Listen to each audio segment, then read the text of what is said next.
Y accounting profession. अब accounting profession ही आपने क्यों चुनना चाहिए? आप यहां पे सोच के आए हैं कि मुझे कुछ ना कुछ करियर बनाना है, और करियर बनाने के लिए अकाउंटिंग प्रोफेशन, ये ऑप्शन के बारे में आप सोच रहे हैं कि ये प्रोफेशन में आपने जाना चाहिए कि नहीं जाना चाहिए। तो यहां पे क्या खास है ये मैं आपको बता दूं। Why accounting profession? Accounting is connected with money.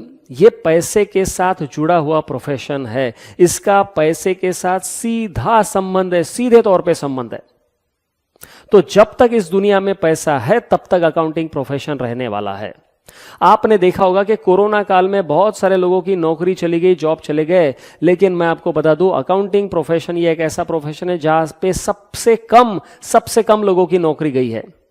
जो नौकरी गई है वो एडमिन वालों की नौकरी गई है, सेल्स वालों की नौकरी गई है, प्रोडक्शन वालों की नौकरी गई है, क्योंकि प्रोडक्शन करना ही नहीं है, सेल ही नहीं है तो प्रोडक्शन क्या करेंगे। सेल्समैन मार्केट में घूम नहीं सकता, इसलिए सेल्समैन का जॉब चला गया। लेकिन मैं आपको बता दूं कि अकाउंटेंट ये कैटेगरी ऐसी है जहां पे सबसे कम लोगों की नौकरी गई है कोरोना में। वो क्यों ये भी बताता हूं।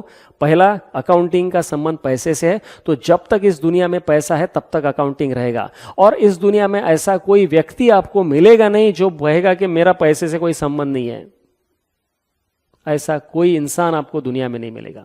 Accounting is to be done in case of loss also. जब कोरोना में लोगों के धंधे नहीं चल रहे थे, लॉस हो रहा था, तो लॉस में भी अकाउंटिंग करना जरूरी है। लॉस में भी जीएसटी रिटर्न आपको भरना जरूरी है। लॉस में भी आपको इनकम टैक्स रिटर्न भरना जरूरी है। तो अकाउंटेंट की जरूरत तभी भी है। और तीसरी बात, every type of business, may it be a small business, may it be a big business, every type of business requires accountant, please remember. तो अकाउंटेंट ये कैटेगरी ऐसी है जहां पे जॉब की कोई कमी नहीं है, भरपूर जॉब है। और दूसरी बात, अकाउंटेंट की नौकरी आसानी से जाएगी नहीं, बहुत मुश्किल से अकाउंटेंट की नौकरी जाएगी। कब जाएगी ये भी मैं बता दूं। अगर आप अच्छे अकाउंटेंट हैं तो आपकी नौकरी तभी जाएगी जब बिजनेस बंद होगा पूरी तरह से। तो इसका सीधी भाषा में अर्थ यह है कि मालिक और अकाउंटेंट ये दोनों एक साथ ही सबसे आखिरी में दुकान बंद करके घर पे जाएंगे। मतलब जब बिजनेस बंद होगा तो बिजनेस बंद होने का काम भी ये दोनों मिलके ही करेंगे, क्योंकि बिजनेस बंद करने के लिए भी बहुत सारी प्रोसेस होती है। Accounting profession and females. अगर आप फीमेल है तो फीमेल के लिए अकाउंटिंग प्रोफेशन में क्या खास है ये भी मैं बता दूं। फीमेल्स को 3 चीजों से बड़ी दिक्कत होती है, समस्या होती है, तकलीफ होती है। कौन सी 3 चीजें हैं ये? पहली जो चीज है वो है ये टारगेट, मंथली टारगेट। वैसे तो मंथली टारगेट की तकलीफ सभी को होती है, फीमेल्स को नहीं, सभी को होती है ये। तो मंथली टारगेट अकाउंटिंग में कोई होते नहीं है। मंथली टारगेट का कोई प्रेशर नहीं होता है कि इतना अचीव करना ही पड़ेगा, नहीं हुआ तो क्या, ये कोई प्रेशर नहीं होता है। मंथली टारगेट्स कोई जैसे सेल्स में होते हैं वैसे यहां पे कोई मंथली टारगेट नहीं होते। दूसरा, नो रेगुलर ट्रैवलिंग, कहीं आपको जाना नहीं है, और घर से ऑफिस, ऑफिस से घर। वर्क फ्रॉम होम भी इसमें आपको मिल सकता है बड़ी आसानी से, तो वर्क फ्रॉम होम भी हो सकता है। तो ज्यादा से ज्यादा ट्रैवलिंग मतलब आपको घर से ऑफिस जाना है। आप अपना गांव छोड़ के, अपनी सिटी शहर छोड़ के कहीं हर बार घूम रहे, जैसे सेल्स वाले घूमते हैं लगातार, तो वैसा यहां पे आपको कोई घूमना नहीं है। तीसरा, यहां पे कोई ओवर टाइम नहीं करना है। अगर आप अपना काम सही समय पे कर रहे हैं तो कोई ओवर टाइम यहां पे होगा नहीं। सो ये 3 चीजें जो है ये महिलाओं को बड़ी तकलीफ देती है, तो यहां पे ऐसी कोई चीज नहीं है। इसलिए ये best suited profession for females है। और जो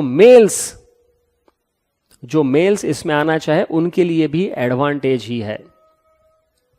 now how to join accounting profession. अगर आपको अकाउंटिंग प्रोफेशन ज्वाइन करना है तो आप क्या कर सकते हैं, आपके पास क्या ऑप्शंस है मैं आपको बता दूं। पहला स्टेप आपको सीखना पड़ेगा। अकाउंटिंग आपको सीखना पड़ेगा, अच्छे किसी व्यक्ति से सीखना पड़ेगा। आप बीकॉम एमकॉम कर चुके हैं तो भी आपको अकाउंटिंग सीखना पड़ेगा, फॉर्मली प्रॉपर तरीके से, practical accounting. So first step is by learning. Second step, सिर्फ सीख के काम नहीं होगा, काम करना पड़ेगा, प्रैक्टिकली काम करना पड़ेगा by practising. And the third step which is very important, to grow your salary. If you are an existing accountant, if you want to grow your salary, increase your salary, then by mastering. सिर्फ सीख के काम नहीं होगा, practice करना पड़ेगा। और practice करने के बाद की एक स्टेप है, आपको मास्टर करना पड़ेगा। मास्टर मतलब एक्सपर्टाइज लेना पड़ेगा। तो ये लेने के लिए लगातार लर्निंग जरूरी है। लर्निंग, प्रैक्टिसिंग, मास्टरिंग, ये तीनों प्रोसेस लगातार चलते रहेगी आपकी। अपॉर्चुनिटीज फॉर अकाउंटेंट्स, अगर आप अकाउंटिंग प्रोफेशन में आ गए तो आपके लिए क्या क्या ऑप्शंस है, आपकी अपर लिमिट क्या है, आप कहां तक जा सकते हैं, ये भी मैं आपको बता दूं। आपके पास बेसिकली दो ऑप्शंस है। First option is job, you can opt for a job, and second option is own consultancy. तो अगर आप स्टार्ट करते हैं अकाउंटिंग प्रोफेशन में तो स्टार्टिंग सैलरी कितनी होगी और आप कितना ऊपर तक जा सकते हैं सैलरी में। स्टार्टिंग सैलरी अगर मैं टायर 2 या टायर 3 सिटीज की बात करूं तो यहां पे आपको 10,000 की रेंज में आपकी सैलरी हो सकती है। हमारा ये एक्सपीरियंस है कि 3 साल में लोग 25,000 की रेंज तक पहुंच जाते हैं अकाउंटिंग प्रोफेशन में, 3 साल में। और अपर लिमिट क्या है इसकी मैं बता दूं। मेरे 2 परिचित लोग हैं, मेरे 2 मित्र हैं, उसमें से एक तो मेरा मित्र ही है, पुराना मित्र है, जिसका नाम है प्रशांत कुलकर्णी। ये Prashant Kulkarni, he is an accounting professional. CA करने की कोशिश किया था इन्होंने, लेकिन किसी वजह से सीए कंप्लीट नहीं कर पाए। आज ये पुणे में एक कंपनी में जॉब कर रहे हैं जहां पे इनकी सैलरी 30 लाख रुपए पर एनम से भी ज्यादा है, 30 लाख रुपीस पर एनम। तो ये अपर लिमिट जो मुझे पता है वो मैं आपको बता रहा हूं। इसके अलावा भी बहुत सारे ऑप्शन, बहुत सारे केसेस, एग्जांपल हो सकते हैं जिनके बारे में मुझे जानकारी नहीं है। अब ओन कंसल्टेंसी के बारे में मैं आपको बताता हूं। ओन कंसल्टेंसी, ये फोटो देखिए, ये हमारे पुराने स्टूडेंट हैं जिन्होंने हमारे साथ में कुछ साल जॉब किया, हमारे साथ ही काम करते थे। इनका नाम है अमित श्रीवास और अब ये खुद की कंसल्टेंसी कर रहे हैं। खुद की कंसल्टेंसी में ये कितना कमा रहे हैं ये इंपॉर्टेंट नहीं है, मैं आपको बता देता हूं। ये आज हर महीने 50,000 रुपए सैलरी दूसरों को दे रहे हैं। इनके पास स्टाफ है और स्टाफ में 4 लोगों का स्टाफ ये मेंटेन कर रहे हैं और 50,000 रुपए कम से कम, जो मेरी जानकारी है, वैसे तो अंदर की बातें बहुत बार पता नहीं चलती है, लेकिन जो मेरी जानकारी है वो 50,000 रुपए पर मंथ ये दूसरों को सैलरी दे रहे हैं। तो ये खुद की कंसल्टेंसी कर रहे हैं। एक हमारे और एक स्टूडेंट थे जिनका नाम था, बोल रहा हूं मैं यहां पे, एक हमारे और एक स्टूडेंट थे जिनका नाम था शशिकांत कुहीकर। इनके पास, इन्होंने हमारे से सीख के क्लास करके इसके बाद इन्होंने खुद की कंसल्टेंसी शुरू किया जहां पे ये इनकम टैक्स कंसल्टिंग करते थे। और इनकम टैक्स कंसल्टिंग में इनके पास 650 क्लाइंट्स थे, 650 क्लाइंट्स। इनकम टैक्स के 2 काम, मेरे खुद के काम मैंने इनको दिए करने के लिए, अलॉन्ग विथ फीस। मैंने बोला मेरे से फी लो और ये मेरे काम करके दो इनकम टैक्स में। इनकम टैक्स में इनका बहुत अच्छा रेपुटेशन था, बहुत अच्छा हाथ था, बहुत अच्छे कनेक्शंस थे।